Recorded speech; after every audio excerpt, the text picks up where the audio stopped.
حدیث T V electronic media کی دنیا میں فرقہ واریت سے پاک کتاب و سنت کی ایک سچی آواز حدیث ٹی وی، جس پر آپ دیکھ اور سن سکتے ہیں قرآن حکیم کی تلاوت، نبی مکرم صلی اللہ علیہ وسلم کی شان اقدس میں خوبصورت نعتیں، عالم اسلام کے ممتاز اسکالرز کے لیکچرز، بچوں اور خواتین کی اسلامی اور روحانی تربیت کے حوالے سے خصوصی پروگرامز۔ ہم نے حدیث ٹی وی کے ذریعے اسلام کا پیغام پاکستان اور دنیا بھر کے ناظرین تک پہنچانے کا عزم کیا ہے۔ اللہ ہم سب کا حامی و ناصر ہو۔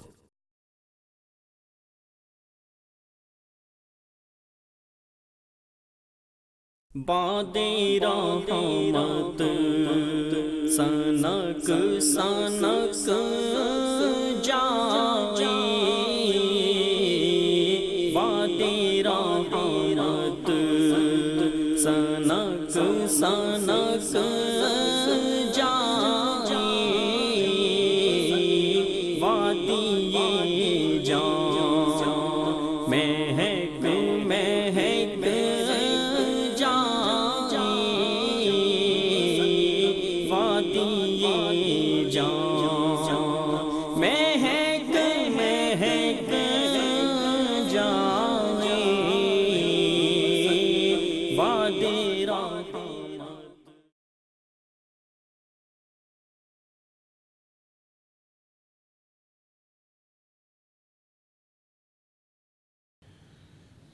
إن الحمد لله نحمده ونستعينه ونستغفره ونعوذ بالله من شرور أنفسنا ومن سيئات أعمالنا، من يهده الله فلا مضل له ومن يضلل فلا هادي له، وأشهد أن لا إله إلا الله وحده لا شريك له، وأشهد أن محمدًا عبده ورسوله. أما بعد، فإن أصدق الكلام كلام الله، وأحسن الهدي هدي محمد صلى الله تعالى عليه وسلم، وشر الأمور محدثاتها، وكل محدثة بدعة، وكل بدعة ضلالة، وكل ضلالة في النار. من يطع الله ورسوله فقد رشد واهتدى، ومن يعص الله ورسوله فقد ضل وغوى. اللهم صل على محمد وعلى آل محمد كما صليت على إبراهيم وعلى آل إبراهيم إنك حميد مجيد. اللهم بارك على محمد وعلى آل محمد كما باركت على إبراهيم وعلى آل إبراهيم إنك حميد مجيد. سبحانك لا علم لنا إلا ما علمتنا إنك أنت العليم الحكيم. رب اشرح لي صدري ويسر لي أمري واحلل عقدة من لساني يفقه قولي. لقد قال الله سبحانه وتعالى: أعوذ بالله من الشيطان الرجيم من همزه ونفخه ونفثه. بسم الله الرحمن الرحيم. يا أيها الذين آمنوا اذكروا الله ذكرا كثيرا وسبحوه بكرة وأصيلا. هو الذي يصلي عليكم وملائكته ليخرجكم من الظلمات إلى النور وكان بالمؤمنين رحيما.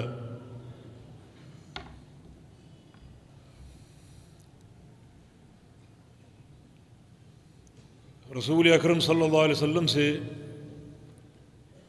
ایک ذکر ثابت ہے۔ رسول اکرم صلی اللہ علیہ وسلم کا ہر ذکر توحید کا مخزن ہوتا ہے، اور ہر دعا میں علم اور فقہ کے خزانے ہوتے ہیں۔ مجھے توحید کا موضوع دیا گیا ہے، اور کچھ دوستوں نے فضائل کے حوالے سے بات کرنے کی پیشکش بھی کی ہے، تو میں نے ایک ذکر کا انتخاب کیا ہے جو رسول اکرم صلی اللہ علیہ وسلم سے ثابت ہے اور بہت اس کے فضائل بھی ثابت ہیں، وہ عرض کرتا ہوں، اور پھر اس ذکر میں جو علوم و معارف ہیں اور جو توحید کے خزانے ہیں انہیں پیش کرنے کی کوشش کروں گا بالتوفیق بید اللہ تعالی۔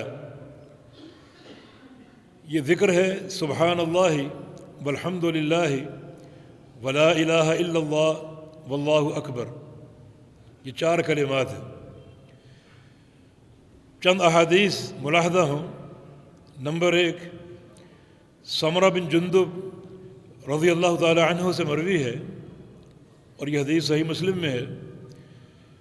رسول کریم صلی اللہ علیہ وسلم کا فرمان ہے، احب الکلام الی اللہ 4، اللہ تعالیٰ کے نزدیک سب سے پسندیدہ کلام، سب سے پسندیدہ ذکر 4 کلمات ہیں، سبحان اللہ والحمد للہ ولا الہ الا اللہ واللہ اکبر۔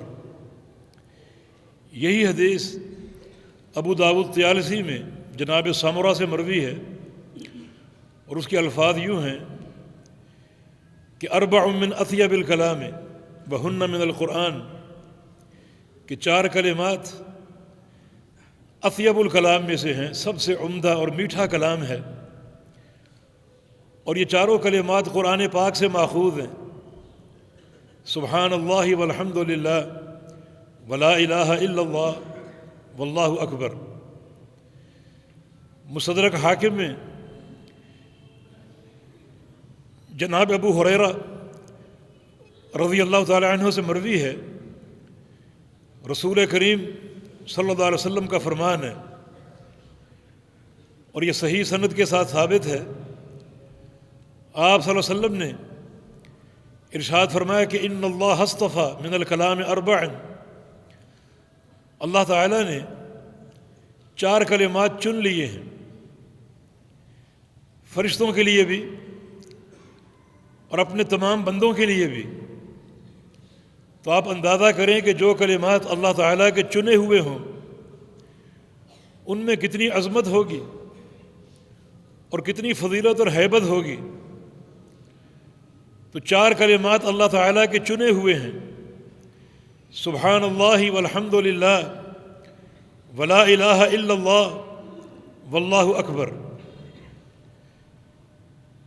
چوتھی حدیث ابو سلمہ رضی اللہ عنہ کی روایت سے ہے، مسند احمد میں یہ موجود ہے، رسول اللہ صلی اللہ علیہ وسلم کا فرمان ہے، بخن بخن لخمس ما اثقلہن فی المیزان، 5 چیزیں کیا کہنا ان کا، یہ قیامت کے دن جب اللہ کے میزان میں رکھی جائیں گی اور ترازو میں ڈالی جائیں گی تو بہت بھاری ہوں گی، سب سے بھاری ہوں گی۔ یہ قیامت کے حساب کا ایک مرحلہ ہے، جب سارے بندوں کے اعمال کو تولا جائے گا ترازو میں ڈال کر، جس کے 2 پلڑے ہوں گے، ایک حسنات کا اور دوسرا سیئات کا۔ بڑا دقیق یہ مرحلہ ہے۔ رسول اللہ صلی اللہ علیہ وسلم کا فرمان ہے، توزن الحسنات والسیئات فمن رجحت حسناته على سیئاته مثقال حبة خردل دخل الجنہ ومن رجحت سیئاته على حسناته مثقال حبة خردل دخل النار، کہ اس میزان میں نیکیوں اور گناہوں کو تولا جائے گا، جس شخص کی نیکیاں گناہوں سے ایک رائی کی دانے کے برابر بڑھ گئیں وہ جنت میں داخل ہوگا، اور جس شخص کے گناہ اس کی نیکیوں سے ایک رائی کے دانے کے برابر بڑھ گئے وہ جہنم میں داخل ہو جائے گا۔ تو یہ میزان اتنی باریک بینی سے نتائج ظاہر کرے گا، وہاں ہر انسان کی چاہت ہوگی کہ اس کی نیکیاں بھاری بھرکم ہوں اور حسنات کے پلڑے کو وزن سے بھر دیں۔ تو پیغمبر علیہ السلام کی یہ حدیث اس تناظر میں انتہائی قابل غور ہے، بخن بخن لخمس ما اثقلہن فی المیزان، کہ 5 چیزیں کیا کہنا ان کا، یہ اللہ کے میزان میں بہت ہی بھاری ہوں گی۔ وہ کیا ہیں؟ نمبر 1 سبحان اللہ، نمبر 2 الحمدللہ، نمبر 3 لا الہ الا اللہ، اور نمبر 4 اللہ اکبر۔ اور 5ویں چیز کیا ہے؟ والولد یموت لرجل فیحتسب علیہ، کسی شخص کا بیٹا بچپن میں فوت ہو جائے اور وہ صبر کر لے، واویلا نہ کرے، شکوہ شکایتیں نہ کرے، احتساب کر لے، تو اللہ تعالیٰ اس کی اس نیکی کو بھی اپنی میزان میں تولے گا اور یہ نیکی بھی بہت بھاری ہوگی۔ تو اس حدیث میں ان 4 کلمات کی خاص طور پہ بڑی فضیلت کا ذکر ہے اور بڑی شان کا ذکر ہے کہ یہ اللہ کے میزان کو بھاری کر دیں گے۔ سبحان اللہ والحمد للہ ولا الہ الا اللہ واللہ اکبر۔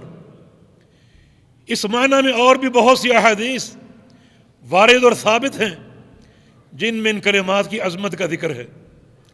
4-5 واقعات پیش خدمت ہیں، چھوٹے چھوٹے واقعات ہیں، وہ واقعات بھی ان کلمات کی فضیلت کا مظہر ہیں۔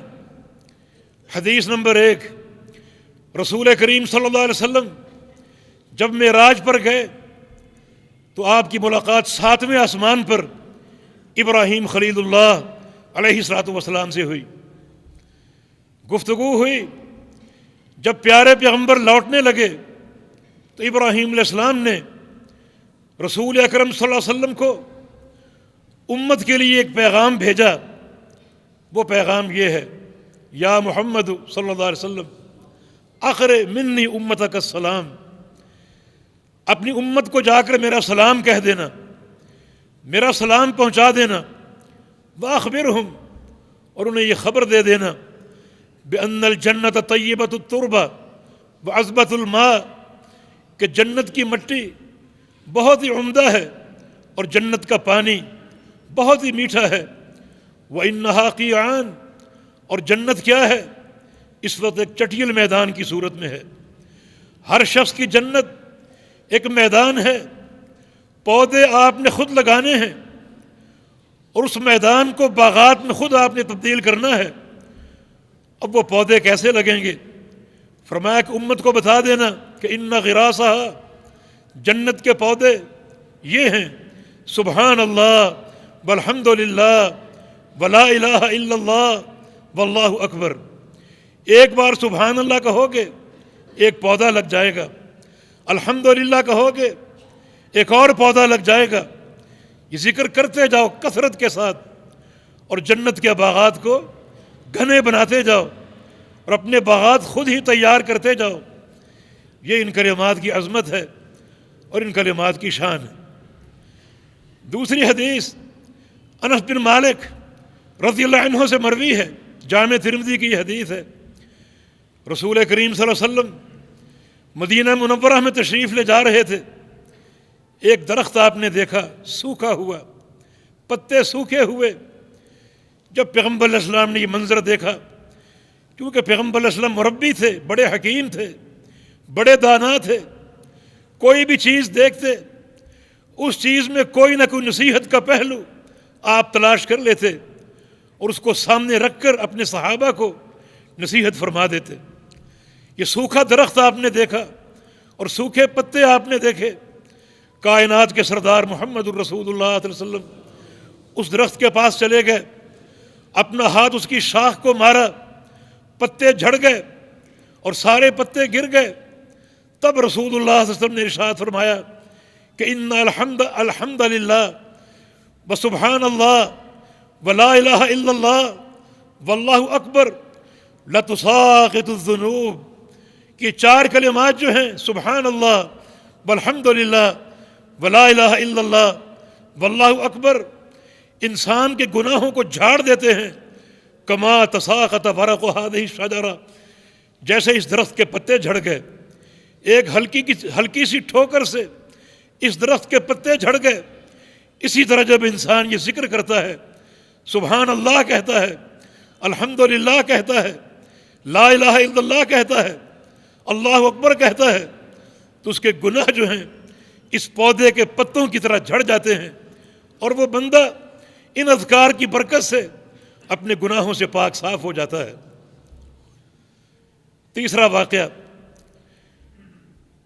رسول کریم صلی اللہ علیہ وسلم تشریف فرما تھے، صحابہ کرام کی جماعت سامنے بیٹھی تھی، اس کے راوی ابو ہریرہ رضی اللہ عنہ ہیں، اور یہ حدیث مستدرک حاکم اور دیگر کتب حدیث میں صحیح سند سے وارد ہے۔ اچانک رسول اللہ صلی اللہ علیہ وسلم نے ارشاد فرمایا، خذو جنتکم، اپنی ڈھالیں پکڑ لو، اپنی ڈھالیں سنبھال لو۔ صحابہ کرام چاروں طرف دیکھنے لگے، کوئی دشمن آ گیا ہے، کسی حملے کا خطرہ ہے، ڈھالیں بھی پاس نہیں ہیں۔ عرض کیا کہ یا رسول اللہ صلی اللہ علیہ وسلم، حل من عدو بن حضر، کیا کسی دشمن کے حملے کا خوف ہے؟ کو ہم پر حملہ ہونے والا ہے، دشمن کی یلغار ہونے والی ہے، ڈھالیں کیوں پکڑ لیں؟ تو رسول اللہ صلی اللہ علیہ وسلم نے ارشاد فرمایا، جنتکم من النار، نہیں یہ ڈھالیں دشمن کے مقابلے کی نہیں ہیں، بلکہ یہ ڈھالیں جہنم کے مقابلے کی ہیں۔ جہنم سے بچاؤ کے لیے اپنی ڈھالیں پکڑ لو، جہنم سے بچاؤ کے لیے اپنی ڈھالیں سنبھال لو۔ تو صحابہ نے عرض کیا کہ یا رسول اللہ صلی اللہ علیہ وسلم، وہ کیا ڈھالیں ہیں جن کو ہم پکڑ لیں؟ فرمایا کہ وہ 4 ڈھالیں ہیں۔ نمبر 1 سبحان اللہ، نمبر 2 والحمدللہ ولا الہ الا اللہ واللہ اکبر، یہ کلمات پڑھتے رہو، قیامت کے دن یہ ڈھال کا کام کریں گے۔ اس دن اس کا فائدہ محسوس ہوگا جب قیامت قائم ہوگی، اور وہ جہنم جس کی عظمت اور ہیبت میں کوئی شبہ نہیں ہے، انہا لترمی بشرار کالقصر، جس کا خوف کا عالم یہ ہوگا کہ باہر چنگاریاں پھینکے گی، اور چنگاریوں کا سائز بھی بادشاہوں کے محلات جیسا ہوگا، بڑی خطرناک پوزیشن ہوگی۔ بلکہ مسند احمد کی ایک حدیث میں رسول اللہ صلی اللہ علیہ وسلم نے ارشاد فرمایا، یخرج عنق من النار، قیامت کے دن جہنم کی ایک گردن جہنم سے باہر نکلے گی میدان محشر میں، اور وہ دھاڑتی ہوگی، کلفت بثلاثہ، کلفت بثلاثہ، میری ڈیوٹی 3 قسم کے انسانوں پر ہے کہ 3 قسم کے انسانوں کو پکڑوں اور جہنم میں ڈال دوں، انہیں خوب پریشان کروں، انہیں جھلسا کے رکھ دوں۔ وہ 3 قسم کے انسان کون ہیں؟ نمبر 1 بکل من جعل مع اللہ الہا آخر، ہر وہ شخص جس نے اللہ کے ساتھ کسی معبود کو پکارا ہو، کسی ڈھیری والے کو، کسی قبر والے کو، کسی زندہ یا مردہ کو پوجا ہو، یا اس سے استغاثہ کیا ہو، یا اس سے مدد طلب کی ہو، اسے مشکل کشا قرار دیا ہو، اسے حاجت روا مانا ہو، اسے ابھی سے میں پریشان کروں، جھلساؤں اور جہنم کی آگ اس پر ڈالوں اور پھینکوں، اس شخص پر میری ڈیوٹی ہے۔ دوسرا کون؟ وَبِكُلِّ جَبَّارٍ عَنِيدٍ، دوسرا ہر وہ شخص ہے جو اس زمین پر تکبر کرتا تھا، اکڑ کے چلتا تھا، اسے اپنی دولت کا ظلم تھا، اپنے کسی فن یا اپنے کسی علم کا اس کو گھمنڈ تھا، اکڑ کے بازو پھیلا کر اور سینہ تان کر اور پاؤں پٹک کے چلتا تھا، اسے بھی ابھی سے پکڑ لوں اور جہنم میں ڈال دوں۔ اور تیسرا شخص کون ہے؟ وَبِالْمُصَوِّرِينَ، تیسرے وہ لوگ ہیں جو اپنی دنیا کی زندگی میں تصویریں بناتے تھے، فوٹو کھینچتے تھے، فوٹو کھنچواتے تھے، انہیں بھی پکڑ لوں، اچک لوں اور جہنم میں پھینک دوں۔ یہ دہشت کا عالم ہوگا۔ تو کیا کہنا اس وقت اگر ایک مسلمان کو ڈھال نصیب ہو جائے اس جہنم سے بچاؤ کے لیے؟ اللہ اکبر، آج رسول اکرم صلی اللہ علیہ وسلم نے وہ ڈھال فراہم فرما دی، خذو جنتکم من النار، جہنم سے بچاؤ کے لیے، جہنم کی چنگاریوں اور شعلوں سے بچاؤ کے لیے اپنی ڈھالیں پکڑ لو۔ جب صحابہ نے پوچھا وہ ڈھالیں کیا ہیں، فرمایا کہ 4 سبحان اللہ والحمدللہ ولا الہ الا اللہ واللہ اکبر۔ تو کل جب قیامت کا دن ہوگا، ہر شخص کو ایک خوف ہوگا، ایک گھبراہٹ اور فضا ہوگی جہنم کی آگ کی، جہنم کے شعلوں کی اور جہنم کی چنگاریوں کی۔ لیکن وہ اللہ کے بندے جن کو اللہ تعالیٰ نے یہ ذکر کثرت سے کرنے کی توفیق دے رکھی ہے، وہ بار بار سبحان اللہ کہتے ہیں، الحمدللہ کہتے ہیں، لا الہ الا اللہ کہتے ہیں، اللہ اکبر کہتے ہیں، وہ بالکل بے خوف ہوں گے، انہیں کوئی غم نہ ہوگا جہنم کے شعلوں کا اور جہنم کی چنگاریوں کا۔ چوتھا واقعہ، رسول کریم صلی اللہ علیہ وسلم کے پاس ایک دن ایک بوڑھا شخص آتا ہے، معمر اعرابی تھا، دیہاتی تھا۔ اس نے آ کے عرض کیا کہ یا رسول اللہ صلی اللہ علیہ وسلم، لا استطيع ان اتعلم من القرآن، میری عمر بڑی ہو گئی ہے اور قرآن پاک مجھے یاد کرنے کی طاقت نہیں ہے، حافظہ ساتھ نہیں دیتا، زبان سے پڑھنا مشکل ہو گیا ہے، کوئی چھوٹا سا ذکر مجھے ارشاد فرما دیجئے جو میرے لیے قرآن کا بدل ہو۔ قرآن پڑھنے کا شوق ہے لیکن پڑھ نہیں پا رہا، کوئی ایسا کلمہ مجھے دے دیجئے، مختصر ہو، ہلکا ہو، چھوٹا ہو، اور وہ قرآن پاک کا بدل ہو میرے لیے۔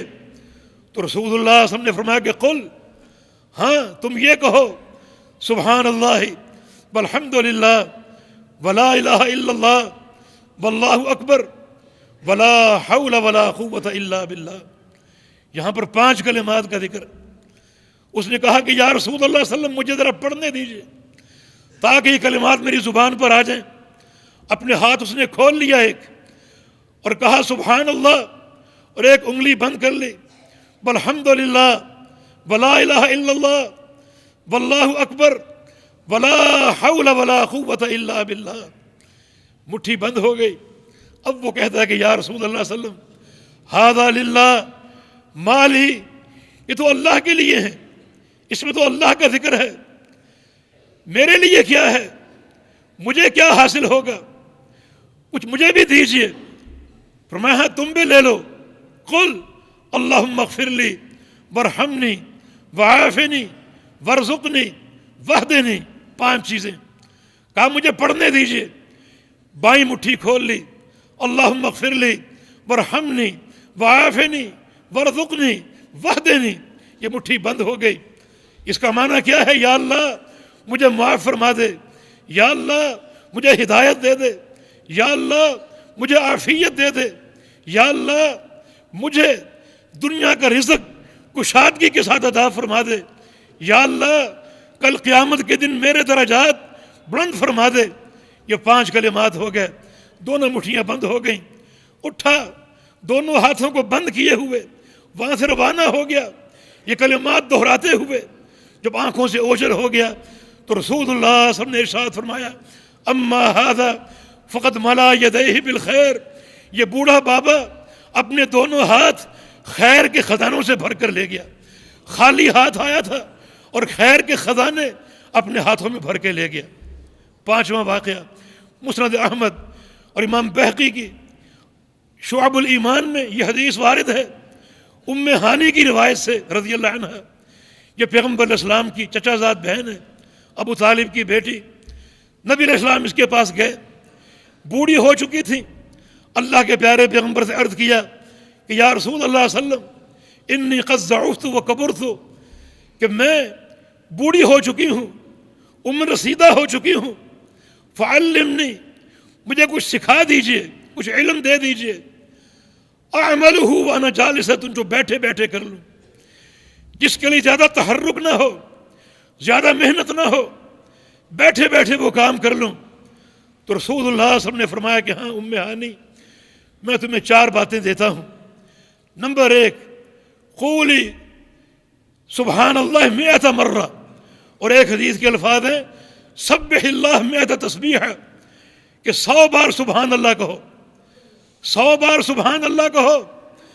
فإنها تعدل 100 رقبہ تعتقینها فی سبیل اللہ من بلد اسماعیل، اگر 100 بار سبحان اللہ کہو گی تمہارا یہ عمل اتنا بڑا ہوگا، گویا تم نے اسماعیل علیہ السلام کی اولاد میں سے 100 غلاموں کو خرید کر آزاد کر دیا۔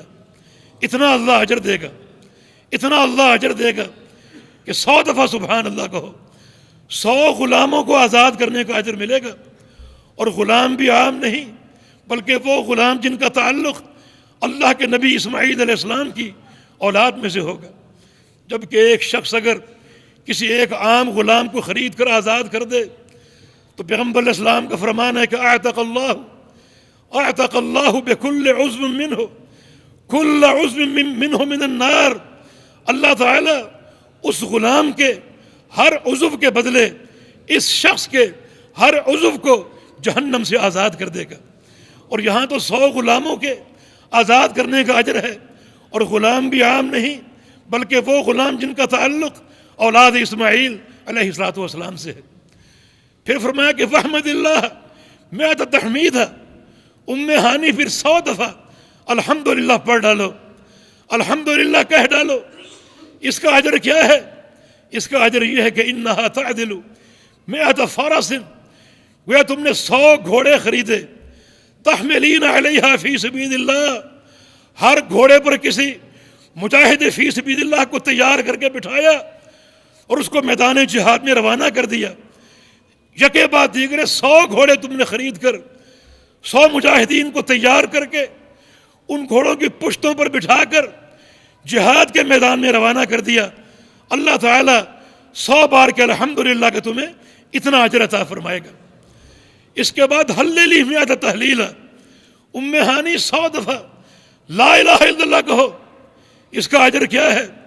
گویا تم نے 100 اونٹ جو ہیں جن کی لگامیں تیار ہیں اور جن کے کچاوے کسے ہوئے ہیں اور پوری طرح تیار کر کے تم نے ان کو اللہ کی راہ میں خرچ کر دیا، غریبوں میں بانٹ دیا، اللہ اتنا اجر دے گا۔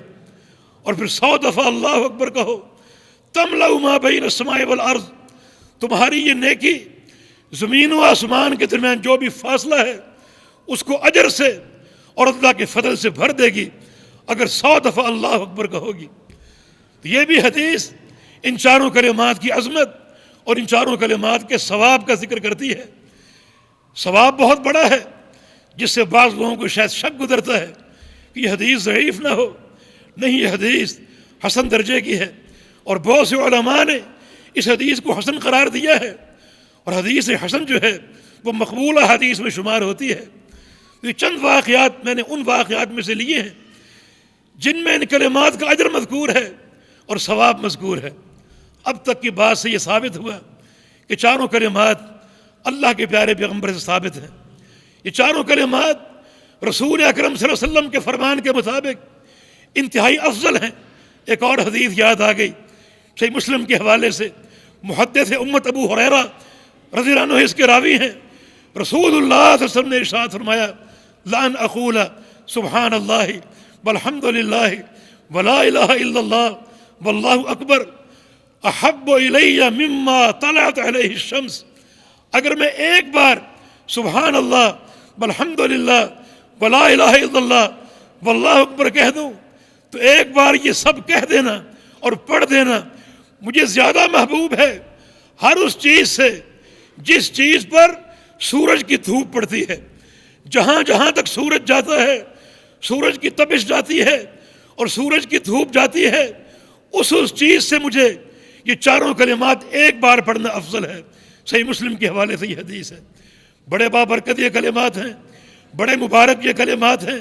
واقعات بھی آپ نے سن لیے بعض جن میں ان کلمات کی فضیلت کا ذکر ہے۔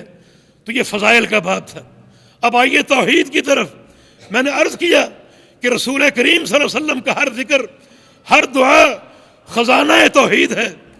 میری ایک بات یاد رکھو، ان چاروں کلمات کا اجر اس وقت تک مرتب نہیں ہوگا جب تک آپ کو ان کا معنی معلوم نہ ہو اور جب تک آپ کا عقیدہ اور منہج ان کلمات کے مطابق نہ ہو۔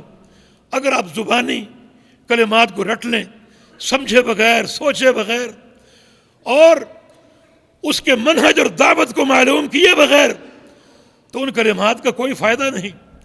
معرفت اصل اساس ہے ذکر کی اور ذکر کی فضیلت کی۔ ایک شخص جانتے ہیں کہ سبحان اللہ کیا ہے، سبحان اللہ کا معنی کیا ہے اور سبحان اللہ میں کیا توحید کا خزانہ ہے، اسے اس کا کیا اجر ملے گا؟ ثواب بہت بڑا ہے، لیکن کب ملے گا؟ جب سبحان اللہ کا علم ہو، یہ کلمہ یاد ہو، اس کا معنی معلوم ہو، اور جو اس کا معنی ہے وہ معنی اس کے دل میں لکھ دیا جائے اور اس کے عمل کا منہج کا حصہ بن جائے اور اس کے عقیدے کا حصہ بن جائے اور پوری زندگی منہج سبحان اللہ پر قائم رہے، کوئی معمولی اجر نہیں ہے۔ نبی علیہ السلام کی ایک اور حدیث ذہن میں آ گئی، ابو مالک اشعری کی روایت، صحیح مسلم بھی یہ روایت موجود ہے، رسول اللہ صلی اللہ علیہ وسلم نے ارشاد فرمایا سبحان اللہ نصف المیزان والحمد للہ تملأہ، کہ سبحان اللہ جو ہے وہ اللہ کے آدھے میزان کو بھر دے گا، اور الحمدللہ جو ہے اللہ کے پورے میزان کو بھر دے گا۔ یعنی سبحان اللہ والحمدللہ یہ دو کلمات ایسے ہیں کہ بندہ ان کو پڑھے تو اللہ کے پورے میزان کو بھر دیں گے۔ اور میزان کیا ہے؟ میزان کا پلڑا کیا ہے؟ اللہ اکبر۔ ایک حدیث سلمان فارسی کی روایت سے فرماتے ہیں کہ اتنا بڑا میزان ہے کہ اس کے ایک پلڑے میں ساتوں آسمان، ساتوں زمینیں، آسمانوں کی ساری مخلوق اور زمینوں کی ساری مخلوق ایک ہی پلڑے میں سما جائے۔ اتنا بڑا میزان ہے۔ اللہ اکبر۔ فرشتوں نے جب قیامت کے دن میزان کو دیکھیں گے، یا کبھی اللہ نے دکھایا تو فرشتوں کو چونکہ معلوم تھا کہ اس میزان سے بہت سے بندوں کے اعمال اس میزان کو بھر دیں گے، تو فرشتوں نے تعجب سے پوچھا کہ یا اللہ اس میزان کو بھلا کون بھر سکتا ہے؟ اللہ پاک ارشاد فرماتا ہے لمن شئت من خلقی، اس میزان کو میری بہت سی مخلوق، بہت سے بندے بھر دیں گے۔ تو فرشتوں نے کیا کہا تھا؟ سبحانک ما عبدناک حق عبادتک، کہ پھر تو ہم تو تیری عبادت کا حق ادا نہ کر سکے۔ حالانکہ فرشتے اللہ کی وہ مخلوق ہیں جنہوں نے صدیوں اللہ تعالیٰ کے سامنے سجدے کیے ہیں، اللہ کا ذکر کیا ہے۔ جو فرشتہ شروع سے قیام میں ہے وہ قیامت تک قیام میں رہے گا، جو فرشتہ شروع سے رکوع میں ہے وہ قیامت تک رکوع میں رہے گا، جو فرشتہ پیدا ہوتے ہی سجدے میں گر گیا وہ قیامت تک سجدے میں رہے گا۔ یہ کیفیت قیامت تک طاری رہے گی۔ جب سور پھونکا جائے گا، قیامت قائم ہوگی، جب فرشتے بھی اٹھیں گے اور ان کی زبان پر یہ جملہ ہوگا سبحانک ما عبدناک حق عبادتک، یا اللہ تو پاک ہے، ہم اپنی پوری زندگی تیری عبادت کا حق ادا نہ کر سکے، تو کس قدر اس کی عبادت کی ضرورت ہے۔ تو یہ میزان جو ہے ان دو کلمات سے بھر سکتا ہے، لیکن خالی تلفظ سے، خالی ان کلمات کی ادائیگی سے نہیں۔ یہ دو کلمات توحید کا خزانہ ہے، علم کا مخزن ہے، یہ دو کلمات دعوت ہیں، یہ دو کلمات جہاد ہیں، یہ دو کلمات پورا دین ہے۔ جب تک معنویت کا علم نہ ہو، عقیدہ اس کے مطابق نہ ہو تو کوئی ثواب نہ ملے گا۔ رٹنے والا اور تلفظ کی حد تک ذکر و اذکار کرنے والا اسے یہ ذکر نفع نہیں دے گا جب تک معنویت معلوم نہ ہو اور اس معنی کے مطابق اس کا عقیدہ نہ ہو۔ تو آئیے ان کلمات کے معنی جانیں کہ سبحان اللہ کیا ہے، الحمدللہ کیا ہے، اور لا الہ الا اللہ کیا ہے، اور اللہ اکبر کیا ہے۔ سبحان اللہ اس کا معنی اللہ پاک ہے۔ کس چیز سے پاک ہے؟ ہر عیب سے، ہر نقص سے، ہر خامی اور خرابی سے۔ اس کے لیے کمال ہی کمال ہے، وہ ہر عیب سے پاک ہے، ہر کمزوری سے پاک، ہر ضعف سے پاک ہے۔ اب چونکہ وقت اتنا نہیں ہے کہ میں اس کو پھیلاؤں، صرف ایک حوالہ دوں گا کہ قوم کس طرح اللہ کی طرف نقائص کو منسوب کرتی ہے، مبتلا شرک ہے۔ اللہ کی طرف سب سے بڑی جو عیب کی بات منسوب کی جاتی ہے وہ یہ ہے کہ اس کے لیے شرکاء مقرر کیے جاتے ہیں، اس کے شریک ٹھہرائے جاتے ہیں۔ زندوں اور مردوں کو، حجر اور شجر کو اس الہ العالمین کے برابر قرار دیا جاتا ہے۔ جیسے وہ مشکل کشا ہے، غیروں کو مشکل کشا مانا جاتا ہے۔ جیسے وہ حاجت روا ہے، غیروں کو حاجت روا مانا جاتا ہے۔ جیسے وہ پکارے جانے کے قابل ہے، غیروں کو پکارا جاتا ہے۔ یہ شرک ہے اور اللہ کی جناب میں سب سے بڑا نقص ہے۔ جو شخص اس شرک میں مبتلا ہو وہ اپنی زبان سے اربوں اور کھربوں بار سبحان اللہ پڑھ جائے، اسے کوئی فائدہ نہ ہوگا۔ شراکت تو کمزوری کا نام ہے۔ آپ اپنی دنیا کے کاروبار میں کاروبار کرتے ہیں، منافع کماتے ہیں، لیکن بعض اوقات آپ کسی پارٹنر سے بات کرتے ہیں، اپنے کاروبار میں کسی کو شریک مقرر کر لیتے ہیں، ایسا کیوں کرتے ہیں؟ اپنا پرافٹ تقسیم کیوں کرتے ہیں؟ اپنی تجارت کا نفع دوسرے کو کیوں دیتے ہیں؟ کیونکہ آپ میں کوئی نہ کوئی کمزوری ہے، کاروبار بڑا ہے اور سرمایہ کم ہے، یا سرمایہ تو پورا ہے مگر آپ پر افرادی طاقت نہیں ہے۔ آپ کسی اور کو ساتھ ملا لیں کہ دونوں مل کر کام کریں، تو شراکت داری کا نظام کیا ہے؟ یہ بندے کی ضعف کی دلیل ہے، بندے کی کمزوری کی دلیل ہے۔ تم اللہ کے شریک ٹھہراتے ہو، اللہ میں کون سی کمزوری ہے، کون سا عجز ہے، کتنا بڑا ظلم اور کوہرام ہے۔ اس حجر و شجر کو، ان مخلوقات کو اپنے پروردگار کے برابر قرار دیتے ہو، تو سبحان اللہ کے منافی ہے۔ اللہ پاک ہر عیب سے۔ تو اللہ کے بندو اس دعوت کو سامنے رکھو، سبحان اللہ کہو اس علم کے ساتھ کہ یا اللہ میرا یہ عقیدہ ہے کہ تو پاک ہے۔ یا اللہ جو شرک قوم نوح نے تیری طرف منسوب کیا، میرا یہ عقیدہ ہے کہ تو اس سے پاک ہے۔ یا اللہ جو شرک باقی قوموں نے تیری طرف منسوب کیا، قوم عاد، قوم سمود، قوم لوط اور قوم شعیب اور قوم موسیٰ اور قوم عیسیٰ اور باقی تمام انبیاء کی امتوں نے جو شرک تیری طرف منسوب کیا، میرا یہ عقیدہ ہے کہ تو اس سے پاک ہے۔ یا اللہ آج کے دور میں بھی لوگ بڑا شرک کرتے ہیں، ڈھیریاں قائم ہیں، اجمیر کی ڈھیری، لاہور کی ڈھیری اور پاک پتن کی ڈھیری۔ یا اللہ میرا یہ عقیدہ ہے کہ تو ان سے پاک ہے، اور یا اللہ قیامت تک جو بھی شرک تیری طرف منسوب کیا جائے گا، یا اللہ تو اس سے پاک ہے۔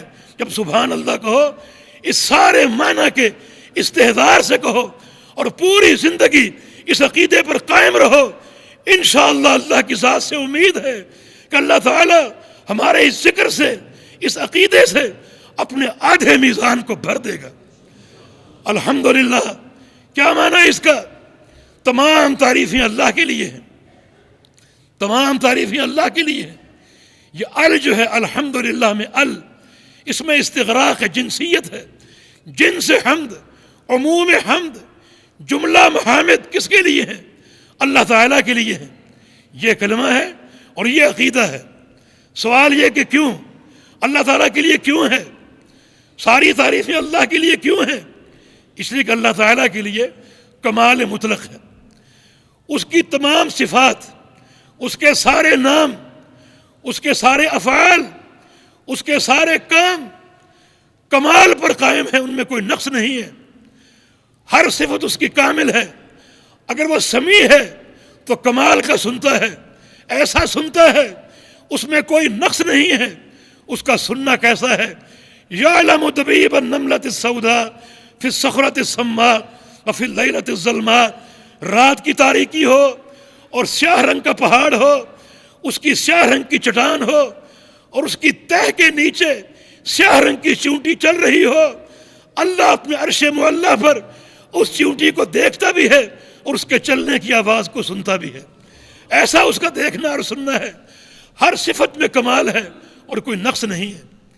تو اللہ تعالیٰ ہر قسم کی حمد کا مستحق کب بنے گا؟ جب یہ عقیدہ ہو کہ اللہ تعالیٰ کی تمام صفات اللہ کے لیے برحق ہیں، ثابت ہیں اور کمال مطلق کے ساتھ ہیں، تب اس کے لیے ہر قسم کی تعریف ہوگی۔ اگر اس کی کسی صفت کو تقسیم کر ڈالو گے اور مخلوق کو دے دو گے، تو جیسے وہ صفت تقسیم ہوئی ویسے حمد بھی تقسیم ہو جائے گی۔ پھر ہر قسم کی تعریف اللہ کی نہیں رہے گی۔ جیسے آپ کہیں کہ اللہ بھی عالم الغیب ہے اور فلاں نبی یا ولی بھی عالم الغیب ہے، تو آپ نے پروردگار کی صفت کو تقسیم کر دیا اور شراکت داری قائم کر دی۔ اب عالم الغیب ہونے کی حیثیت سے جیسے اللہ تعریف کا مستحق ہے، ایسے وہ نبی اور ولی بھی تعریف کا مستحق ہوگا۔ یوں حمد تقسیم ہو جائے گی۔ الحمدللہ کا معنی آپ نے ختم کر دیا۔ اللہ رزاق ہے، یہ اللہ کی صفت ہے، اللہ کا نام ہے جس کا معنی روزی دینے والا۔ اور اگر آپ روزی کا جو نسبت ہے وہ غیر کی طرف بھی کر دیں کہ فلاں بھی داتا ہے اور فلاں بھی رزق دیتا ہے، تو آپ نے پروردگار کی صفت میں اس فلاں کو تقسیم کر لیا اور شریک کر لیا۔ آپ نے اس کمال کو تقسیم کر دیا، تو پھر روزی دینے کی حیثیت سے جو تعریف اللہ کی ہے وہ تعریف غیر کی بھی ہوگی، اس داتا کی بھی ہوگی۔ نتیجہ کیا نکلا؟ الحمدللہ کی معنویت ختم ہو گئی۔ تمام تعریفیں اللہ کے لیے ہیں۔ یہ عقیدہ کب درست ہوگا اور کب قابل قبول ہوگا؟ جب آپ کا فہم یہ ہو اللہ یکتا ہے، اللہ اکیلا ہے اپنی ذات میں، اس کی ذات میں کوئی شریک نہیں، اس کی صفات میں کوئی شریک نہیں، اس کے ناموں میں کوئی شریک نہیں، اس کے افعال میں کوئی شریک نہیں، اس کے امور میں کوئی شریک نہیں، اور وہ اپنی ذات میں، اپنی صفات میں، اپنے ناموں میں، اپنے افعال میں، جملہ امور میں کمال ہی کمال کا مستحق ہے۔ جب سارا کمال اس کے لیے ہے تو پھر ساری تعریف بھی اسی کے لیے ہے۔ اس کمال میں کوئی شریک نہیں، کسی صفت میں کوئی شریک نہیں، کسی فعل میں کوئی شریک نہیں، ورنہ حمد کو بھی تقسیم کرنا پڑے گا، اور نتیجہ یہ کہ الحمدللہ کا عقیدہ آپ ختم کر دیں گے تو الحمدللہ اس میں کیا معنویت ہے اور کیا توحید کا خزانہ ہے کہ تمام تعریفیں اللہ کے لیے ہیں۔ اس خزانے پر قائم ہو جاؤ اور پوری معرفت کے ساتھ الحمدللہ کہو، اور پوری زندگی اس منہج کو اپنا لو، اس عقیدے کو اپنا لو، تو سبحان اللہ والحمدللہ، یہ دو ذکر ہی، یہ دو عقیدے ہی، دو منہج ہی اللہ کے میزان کو انشاءاللہ ہمارے لیے بھر دیں گے۔ تیسرا ذکر لا الہ الا اللہ۔ لا الہ الا اللہ کیا ہے؟ لا الہ الا اللہ کیا ہے؟ ارے یہ دعوت اور منہج و جہاد ہے، پورے دین کا محور ہے، جنت کے حصول کا محور ہے۔ ایک شخص کے کھاتے میں 100 حج ہوں، 1000 عمرے ہوں، 1000 یتیم خانے بنائے ہوں، 1000 مسجدوں کی تعمیر کی ہو، زندگی بھر کے تہجد ہوں، نوافل ہوں، قربانیاں ہوں، زکاتیں ہوں، صدقات ہوں، فرائض ہوں، نوافل ہوں، جنت میں نہیں جا سکتا جب تک اس کے کھاتے میں لا الہ الا اللہ نہ ہو، کیونکہ پیارے پیغمبر کی حدیث ہے لا الہ الا اللہ مفتاح الجنہ، کہ لا الہ الا اللہ جو ہے جنت کی چابی ہے۔ تو جنت کو کھولنے والا کیا ہے؟ کلمہ لا الہ الا اللہ ہے۔ تمہارے تہجد جنت کو نہیں کھول سکتے، تمہاری قربانیاں جنت کو نہیں کھول سکتی، تمہارے جہاد جنت کو نہیں کھول سکتے جب تک تم لا الہ الا اللہ کی اساس پر قائم نہ ہو جاؤ، کیونکہ جنت کی چابی ہے۔ اس حدیث کی سند میں کچھ کلام ہے مگر اس کا شاہد صحیح مسلم میں موجود ہے۔ رسول اللہ صلی اللہ علیہ وسلم کا فرمان ہے کہ جو شخص اچھے طریقے سے وضو کر لے، وضو کرنے کے بعد یہ کلمہ کہتے دعا پڑھ لے، اشہد ان لا الہ الا اللہ وحدہ لا شریک لہ واشہد ان محمد عبدہ ورسولہ فتحت لہ ابواب الجنۃ الثمانیہ، یہ کلمہ کہہ دے، اشہد ان لا الہ الا اللہ یعنی لا الہ الا اللہ کی گواہی دے دے، اس کے لیے جنت کے 8 دروازے کھول دیے جائیں گے۔ یہ صحیح حدیث بات کی دلیل ہے کہ یہ کلمہ جنت کی چابی ہے۔ تو لا الہ الا اللہ جنت کی چابی ہے، کوئی عمل جنت کی چابی نہیں ہے۔ یہ کلمہ کوئی معمولی کلمہ نہیں ہے۔ اس کا معنی کیا ہے؟ اس کلمے کے 2 ارکان ہیں۔ اس کلمے کی معنویت جاننے کے لیے ان 2 ارکان کو سمجھنا پڑے گا۔ لا الہ ایک رکن ہے اور الا اللہ دوسرا رکن ہے۔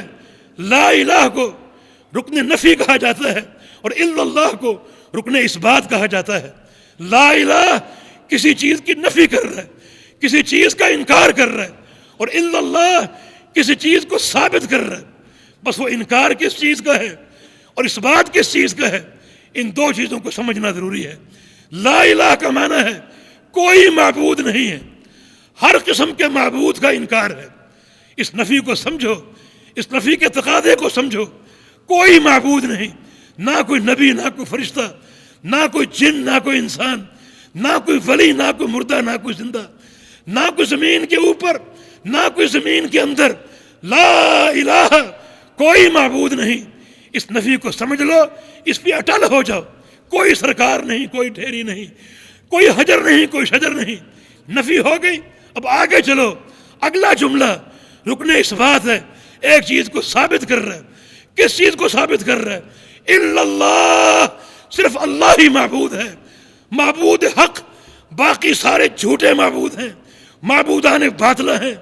یہ کلمے کا معنی ان 2 ارکان کے ساتھ ہے۔ اور پھر بندہ اس عقیدے پر قائم ہو جائے چند شرائط کے ساتھ۔ شرط اول یہ ہے کہ علم ہو اس کلمے کا، جہل نہ ہو۔ اس کلمے کو جان کر اور سمجھ کر پڑھو۔ اس طوطے کی طرح مت بنو جو طوطا ساری زندگی چوری چوری کرتا رہے۔ اب چوری اس کے سامنے رکھ دو، اس کو علم ہی نہیں یہ کیا چیز ہے، بس ایک زبان کا تلفظ ہے، علم نہیں ہے۔ اب یہ کلمہ لا الہ الا اللہ پڑھتے رہو تکلفات کے ساتھ، ہم تکلفات کے عادی ہیں، اس کلمات کے تعلق سے ہم نے تکلفات بنائے ہوئے ہیں۔ کوئی کہتا ہے اس کلمے کو، اس کا ذکر کو اجتماعی شکل میں بتیاں بجھا کر، اور ذکر کا طریقہ یہ ہو کہ لا نکالو لمبی سر کے ساتھ، لمبا کھینچو اس کو، حتیٰ کہ سانس کو اپنی ناف تک لے جاؤ، پھر وہاں سانس بند کر لو، پھر الا اللہ کہتے ہوئے اپنے سر کی ضرب سینے پہ لگاؤ۔ یہ اس کلمے کے ذکر کا طریقہ ہے۔ یہ شعبد آبادی کہاں سے سیکھی؟ یہ ڈرامہ کہاں سے لیا؟ اللہ کے پیارے پیغمبر سے ایسا کچھ ثابت نہیں۔ کلمے کا اجتماعی ذکر، بتیاں بجھا کر ذکر، توسل کے ساتھ ذکر، ان تکلفات کے ساتھ ذکر۔ کوئی کہتا ہے کہ جو لا الہ الا اللہ ہے یہ عام لوگوں کا ذکر ہے، اور اللہ خاص لوگوں کا ذکر ہے، اور ہو یہ خواص الخواص لوگوں کا ذکر ہے۔ یہ کہاں سے لیا تم نے؟ نہیں، ذکر پورا لا الہ الا اللہ ہے، جنت کی چابی، ان دو ارکان کے ساتھ اور ان ارکان کی معرفت کے ساتھ۔ تو علم ہو اس کلمے کا، جہل نہ ہو۔ رسول اللہ صلی اللہ علیہ وسلم کا فرمان ہے من مات وهو يعلم انه لا الہ الا اللہ دخل الجنہ۔ جس شخص کو موت سے قبل علم ہو لا الہ الا اللہ کا، پوری معنویت کے ساتھ، پورے ارکان کے ساتھ اور پوری شرائط کے ساتھ، وہ شخص جنتی ہے۔ تو یہ کلمہ ہماری نجات کی اساس ہے، جنت کے حصول کا محور ہے، جنت کی چابی ہے۔ اس کے بغیر جنت کسی انسان کے لیے کھل ہی نہیں سکتی۔ میں بہت سی چیزیں حذف کر رہا ہوں، وقت ختم ہو رہا ہے۔ اور چوتھا ذکر اللہ اکبر ہے، اللہ سب سے بڑا ہے۔ ایک فطری عقیدہ پیارے پیغمبر محمد رسول اللہ صلی اللہ علیہ وسلم صحابہ کے ساتھ ایک سفر میں تھے، واپس لوٹ رہے تھے، ایک مقام پر پڑاؤ ڈالا، دور سے کسی مؤذن کی اذان کی آواز آپ نے سنی، اس نے کہا اللہ اکبر اللہ اکبر، تو رسول اللہ صلی اللہ علیہ وسلم نے فرمایا عدل فطرہ، یہ جو بھی شخص ہے فطرت اسلام پر قائم ہے۔ پھر اس نے کہا اشہد ان لا الہ الا اللہ، تو رسول اللہ صلی اللہ علیہ وسلم نے ارشاد فرمایا دخلت الجنہ، اے انسان تو جو بھی ہے تو جنت میں داخل ہو چکا ہے۔ یہ توحید کی اساس کتنی قوی اساس ہے، کتنی ٹھوس اساس ہے۔ تو چاروں کلمات فضائل بھی ہیں، اور اشاروں کلمات دعوت بھی ہیں، جنت کی مفتاح بھی ہیں، اور توحید کے خزانے بھی ہیں۔ کسی تکلف کے بغیر آپ یہ ذکر کریں، سبحان اللہ پڑھیں، الحمدللہ پڑھیں، مگر ذکر میں اجتماعیت نہ ہو۔ ہمارے ہاں بھی بعض وقت بدعت آ جاتی ہے۔ ایک مقرر تقریر کر رہا ہے، کوئی بڑی بات کہتا ہے تو کہتے ہیں سب کہو سبحان اللہ، لوگ سبحان اللہ کہتے ہیں۔ اگر اس کو مزہ نہ آئے تو کہتے ہیں زور سے کہو، لوگ اور زور سے کہتے ہیں۔ پھر مذاق کرتا ہے کہ اس طرف سے آواز نہیں آ رہی، لوگ وہاں سے کہتے ہیں۔ پھر کہتا ہے فلاں جگہ سے آواز نہیں آ رہی، لوگ وہاں سے کہتے ہیں۔ سبحان اللہ میرے بھائی، یہ بھی اجتماعی ذکر کی ایک شکل ہے جو کہ بدعت ہے۔ ہمیں یہ ذکر کرنا چاہیے، یہ پیارے پیغمبر کی سنت ہے، اور طریقہ بھی اللہ کے پیغمبر سے ثابت ہے۔ اللہ پاک ہمیں اس ذکر کی توفیق دے دے، اللہ پاک ہمیں سنت پہ تمسک کی توفیق دے دے، اللہ تعالی ہمیں توحید پر قائم رکھے، زندگی بھر ہمارا خاتمہ ایمان پر ہو، اس کی توحید پر ہو، اور موت کے وقت لا الہ الا اللہ پوری معرفت کے ساتھ، علم کے ساتھ اور منہج کی صداقت کے ساتھ ہماری زبانوں پر ہو۔ اقول قولی ھذا واستغفر اللہ لی ولکم واخر دعوانا ان الحمد للہ رب العالمین ونستغفره ونعوذ باللہ من شرور انفسنا وسیئات اعمالنا من يهده الله فلا مضل له ومن يضلل فلا هادي له واشهد ان لا اله الا الله وحده لا شريك له واشهد ان محمدا عبده ورسوله۔ صحیح مسلم میں رسول اللہ صلی اللہ علیہ وسلم کی ایک حدیث ہے، آپ نے ارشاد فرمایا جو شخص صبح کے وقت 100 بار سبحان اللہ بحمدہ کہہ دے، صرف سبحان اللہ وبحمدہ کہہ دے، حطت عنہ خطایاہ ولو کانت مثل زبد البحر، تو اللہ تعالیٰ اس کے تمام گناہوں کو جھاڑ دے گا، خواہ وہ گناہ اتنے ہوں جتنا اس زمین پر پانی ہے، جتنا پانی اس زمین پر ہے اتنی مقدار میں گناہ ہوں۔ 100 بار سبحان اللہ بحمدہ کہہ دے تو اللہ ان گناہوں کو جھاڑ دے گا۔ اور اگر سبحان اللہ بحمدہ سبحان اللہ العظیم کہہ دے تو یہ کلمات اور نافع ہیں۔ صحیح بخاری کی آخری حدیث ابو ہریرہ کی روایت سے، کلمتان حبیبتان الرحمن خفیفتان اللسان ثقیلتان فی المیزان سبحان اللہ بحمدہ سبحان اللہ العظیم، کہ 2 کلمے اللہ کو بڑے پیارے ہیں، زبان پر بہت ہی ہلکے ہیں، اور کل اللہ کے میزان میں بہت ہی بھاری ہوں گے۔ وہ کلمات کیا ہیں؟ سبحان اللہ بحمدہ سبحان اللہ العظیم. لیکن وہی بات کہ یہ سارے اذکار معرفت کے ساتھ ہوں، خالی زبان کا تلفظ نہ ہو، طوطے کے رٹنے کی بجائے پوری معرفت ہو، علم ہو، علماء سے رابطہ رکھیں. علماء اس زمین پر بہت ہی قابل قدر طبقہ ہے جو آپ کو توحید اور منہج کی باتیں بتائے گا، ان کلمات کے معنی بتائے گا، تاکہ ان کلمات پر آپ کا عقیدہ استوار ہو جائے. اور یہ ذکر اور یہ عقیدہ کتنا بندے کے لیے عافیت اور سعادت کا پیغام ہوگا، کتنے اس کے فضائل اور اجر ہیں، اور کس قدر اس کے رغائب ہیں. تو اللہ پاک توفیق عطا فرما دے ہم سب کو کہ ہم اس صحیح عقیدے پر قائم ہو جائیں، سچی توحید پر، اور اللہ کے پیارے پیغمبر کی سنت کو اپنا کر، سنت پر عمل کر کے، کیونکہ یہ دو ہی چیزیں کامیابی کی اساس ہیں.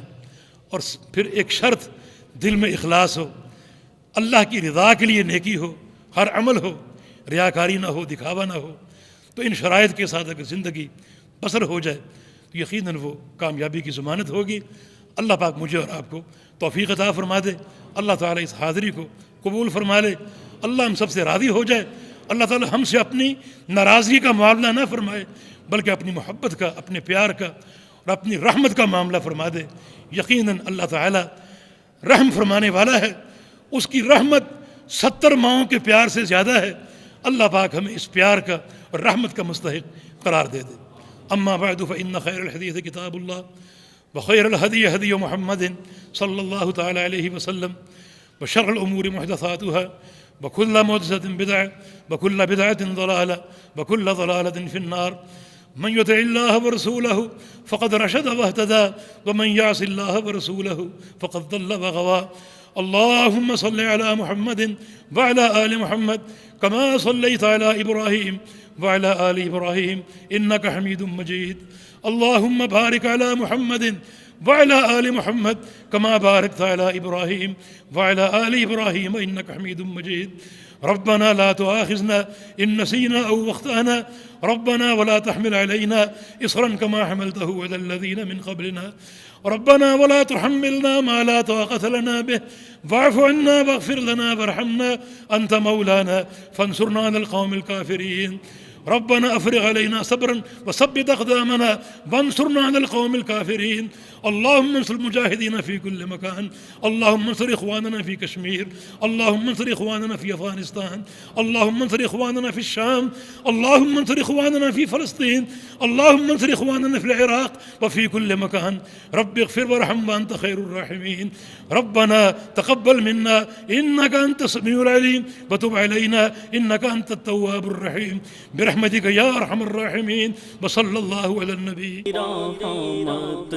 رحمت سنک سنک جائی وادی رحمت سنک سنک جائی وادی جان